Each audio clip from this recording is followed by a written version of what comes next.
मुहूर्तम अपि जीवेत नरः शुक्लेन कर्मणा न कल्पम अपि कष्टेन लोकद्वय विरोधिना। कहा कि भले ही मुहूर्त भर जिया हो, अर्थात अल्पायु किसी की रही हो, किंतु उसने उस अल्पायु में शुक्ल कर्म किए अर्थात श्रेष्ठ कर्म किए।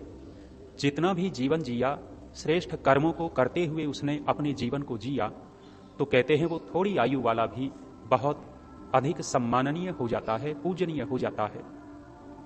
और न कल्पम अपि कष्टेन, कोई कल्प वर्षों तक अर्थात हजारों वर्षों तक क्यों न जीवन जिया हो, लेकिन निकृष्ट कर्म करते हुए जिया, तो आचार्य चाणक्य कहते हैं दो लोकों का वो हानि करने वाला होता है, इहलोक और परलोक। अर्थात बुरे कर्म करने वाले की निंदा इस लोक में होगी और परलोक में भयानक कष्टों को प्राप्त होगा। तो कहना ये चाहते हैं कि भले ही जीवन थोड़ा हो, लेकिन श्रेष्ठ कर्म करते हुए जीवन होना चाहिए, और अधिक जीना, दुष्कर्म करते हुए जीना ठीक नहीं है। महर्षि दयानंद जी सत्यार्थ प्रकाश के 6वें सनुल्लास में मनु का श्लोक लिखते हुए कहते हैं, व्यसनस्य मृत्योश्च व्यसनम कष्टमुच्यते, अव्यसनी अधो अधो व्रजति अव्यसनी स्वरयात् स्मृतः।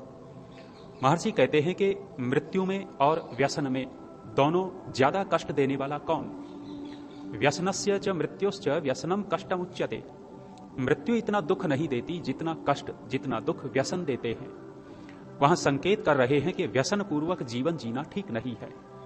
कहा कि जो व्यसनी होता है वो अधो अधो व्रजति, वो निम्नता को प्राप्त होता है, पतन को प्राप्त होता है, और कोई मर भी गया तो एक बार थोड़ा कष्ट होता है। तो वहां महर्षि संकेत करते हैं कि मृत्यु में और व्यसन में यदि निकृष्टपना देखा जाए तो मृत्यु इतनी निकृष्ट नहीं है जितना निकृष्ट विपरीत कर्म है।